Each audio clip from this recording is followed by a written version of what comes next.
Okay. Hey, another episode today. First and foremost, I want to get on the PGA, and I want to throw a real big shout out to Justin Thomas, the RHBC. This kid has been struggling for the last 3 years trying to get his game back together. Hasn't had a victory, but yesterday he played his ass off, even taking a one-stroke penalty because his ball oscillated or moved in the bunker, and that just shows you the character of the kid. He called the ref, the rules official over, and told him, hey, I think my ball oscillated. It definitely moved from the spot it was in before I approached it. Got a one-stroke penalty, but that didn't deter him.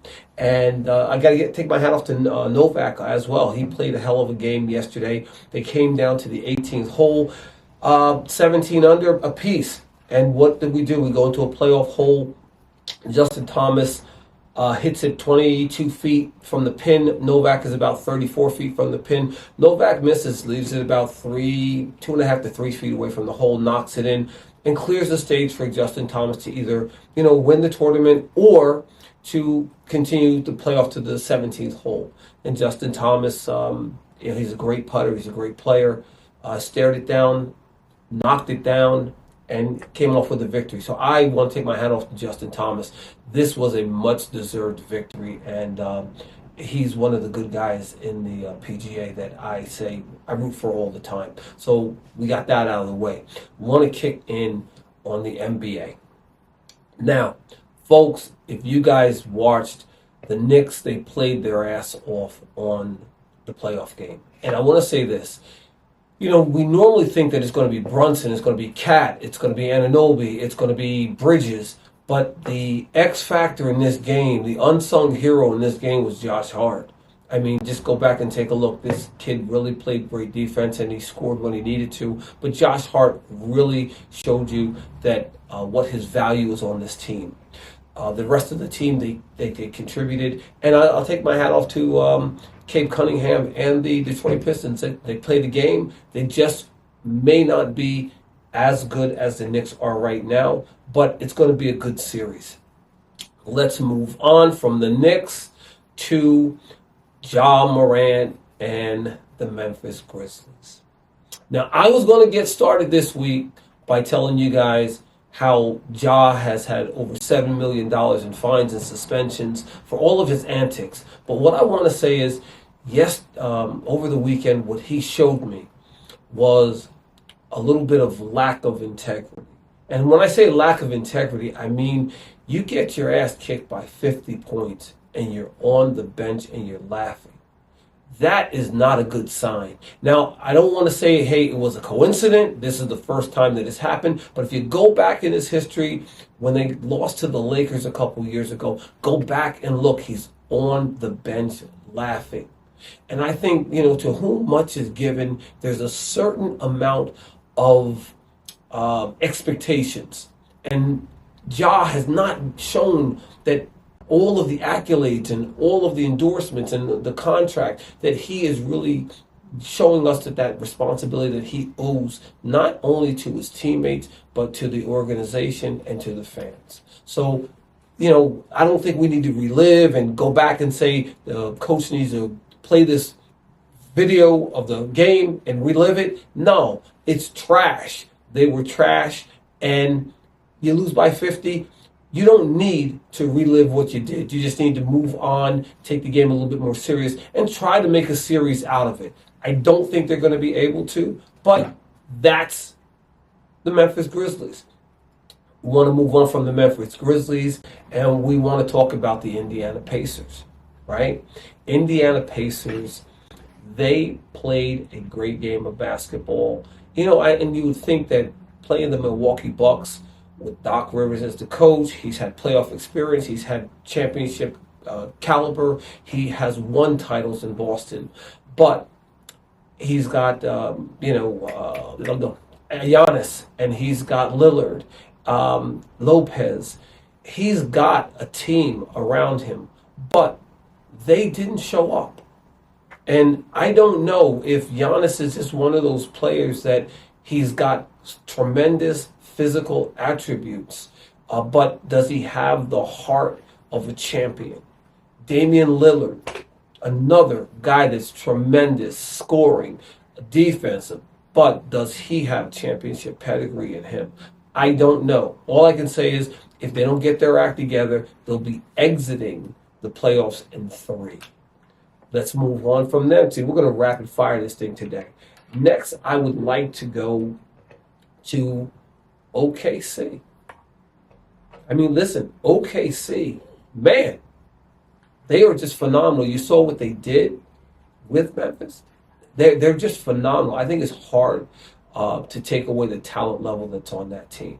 I just wanted to give them a little bit of a shout out because they're a young bunch of guys that are really showing what they're made of in this playoffs. And I just think that if we continue to watch and see them grow, they might bring a championship to Oklahoma. They just might bring a championship to Oklahoma. Let's move on. Let's look at the Cleveland Cavaliers. Wow. I think the Cleveland Cavaliers and the Miami Heat, that was a hell of a game. You know, you have Mitchell, you have Jared Allen, you have Garland. On the other side, you have Hero, you have Bam.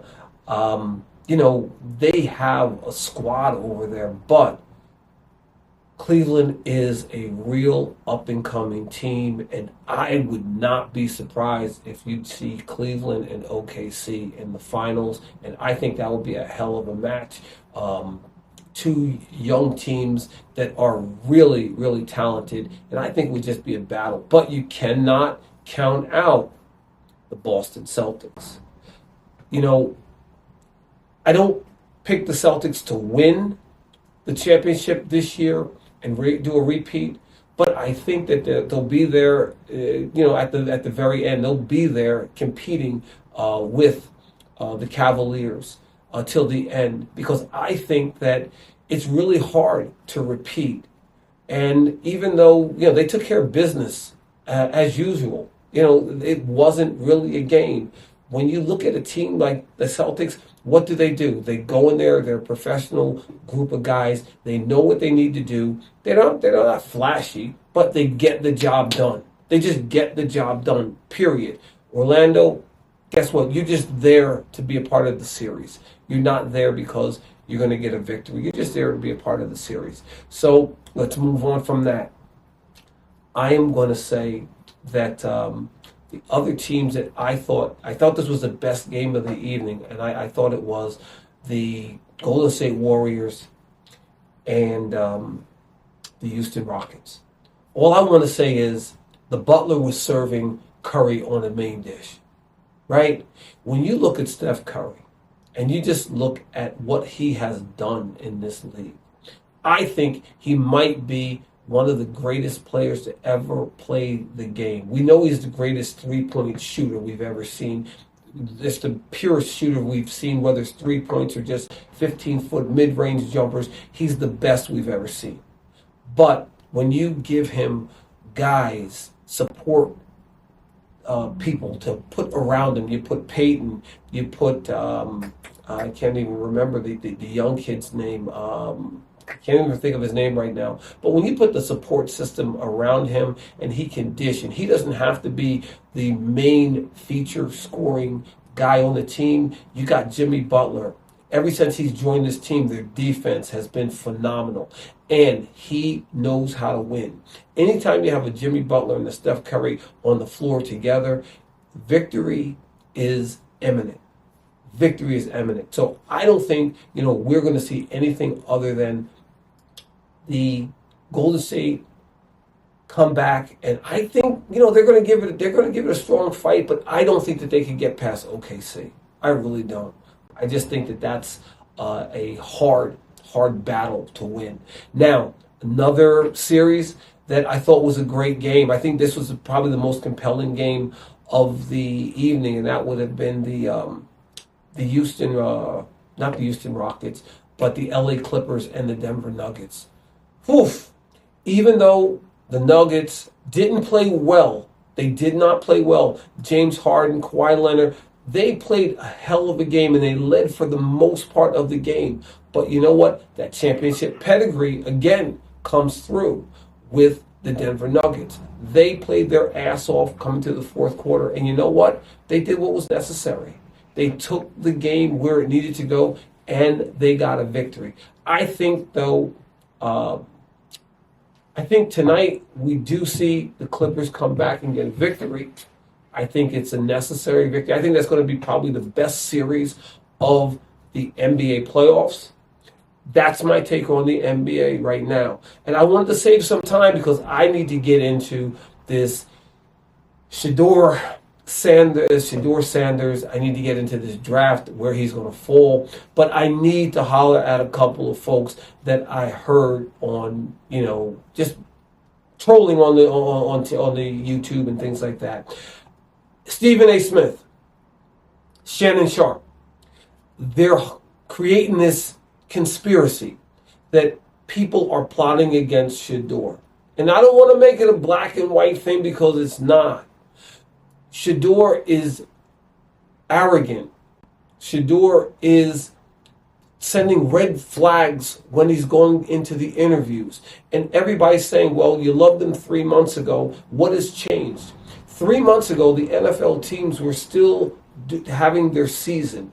They were still preparing for the playoffs, and they were still taking care of the jobs that they needed to do. Now they've had time to do interviews, review, look at film, talk to people around the leagues in the NCAA, and they get a background check on all of these guys. To me, Shedeur has been one of these kids that if you listen to him, he sounds like he's entitled. He hasn't done anything in the league yet. He hasn't done a damn thing, and you wonder why his stock is dropping. I think it's because he's arrogant and he believes that he has a place in the league. And just because his father played, I don't care if your father played and your father's got 3-4 Super Bowl rings. I don't care if he has a Super Bowl MVP. I don't care what the accolades that your father has. Those are your father's accolades. Your father is his own man. You have to grow into your man and your own man and get your own accolades on your dime. So I think that his stock has dropped.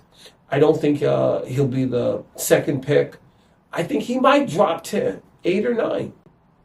I think Jackson Dart has surpassed him as far as, I think he's got a better pocket presence. I think he is more mobile. I think he just brings a little bit more to an NFL team at this point in time than Shedeur does. I think Cam Ward, nobody talks about Cam Ward. Like, he's going to be the overall number 1 pick, but nobody seems to talk about this kid. This kid didn't even get a scholarship offer. And he's worked himself to the point where he's going to be the number 1 pick in the NFL draft. So we talk about, Shedeur. Why? It's because of his father. We shouldn't talk about Shedeur because of his father. We should talk about Shedeur because of what he's done. And on the field, I don't think he played the same level of competition as everybody else. I think he played a little bit lower level competition. And, if you play a lower level competition, yes, your numbers are going to be greater. Doesn't mean that you're not going to be a successful NFL quarterback. But let's compare apples to apples. You're not playing the same competition as Miami. You're not playing the same competition as Alabama. You're not playing the same competition as Oregon. When you have the top tier teams, are those teams equal to your team as far as offense and defense production? But when he was matched up against Nebraska, and I believe the young freshman's quarterback was Rainier, look at what he did. He did not show up for the game. He didn't. So every time he's had that pressure put on him, he hasn't performed in a pressure moment. And I don't want you guys to think that, I jumped on Tommy DeVito, right? I did jump on Tommy DeVito a week ago. And I said I didn't think he was an NFL starting quarterback. I think he's a backup. He's a role player. And I'm going to say the same thing with Shedeur. I don't think he's a starting NFL quarterback. We don't know what his role is going to be because he hasn't done anything in the league. Tommy DeVito at least did come in. He did get a couple of victories. But I think, they have a little bit of similarity when I say you boast a little bit. Tommy with the, show me the money or bring the cutlets, whatever you want to call it. And Shedeur with, I'm the overall pick and I bring victories to the table. Well, you don't bring victories because you haven't started in an NFL game. So I think that we have to sit back and wait. But I think we're all going to be surprised with what happens in the draft and where he actually ends up. But I don't think he'll be in the top 3. Don't think he'll be in the top 5 picks. Now, let's jump to my Philadelphia Eagles, because a lot of people are rumbling that A.J. Brown is going to be leaving and going to the New England Patriots. Folks, let me get one thing straight. A.J. Brown is a phenomenal, domineering wide receiver. I don't think that the Eagles will let A.J. Brown go because they are trying to get Carter from Penn State. I think that what's happening is, A.J. wants the ball. We have committed to Saquon Barkley, but we also have Smith. We have A.J. We have Pickens. We have a lot of receivers. Not everybody's going to get the ball, but would you take yourself and put yourself in a situation where you are potentially going to go back to another Super Bowl this year and potentially you have multiple Super Bowls to win with the squad that you have? Or would you want to go over to New England and start from scratch? You take a look and think of what is your career built on? It's built on championships. I always want to be on a team that gave me an opportunity to win a championship than to go to a team that is struggling with A, head coach, B, quarterback, C, offensive line, D, defense. They still have a long way to go. That Belichick era is gone. And the Patriots are not who they once were. So if you're A.J. Brown, you're in a pretty good situation. I would sit still and, unless something really, really stupid happens or a ridiculous trade happens, then maybe, you try to trade and get Carter from Penn State and bring him on the squad. But right now, I don't think you're going to see any movement. I think it's a lot of talk. After the championship game, the Super Bowl, the next day at the parade, who was the head coach? Whose jersey was he wearing? He was wearing A.J. Brown's college jersey. Does that sound like a coach that would be ready to trade his superstar wide receiver? I don't think so. So, folks, until the next time we get together, we're going to see where everything wraps up in the NBA playoffs. We're going to see where things wrap up on the draft. But until the next time, I'm going to say we're out of here.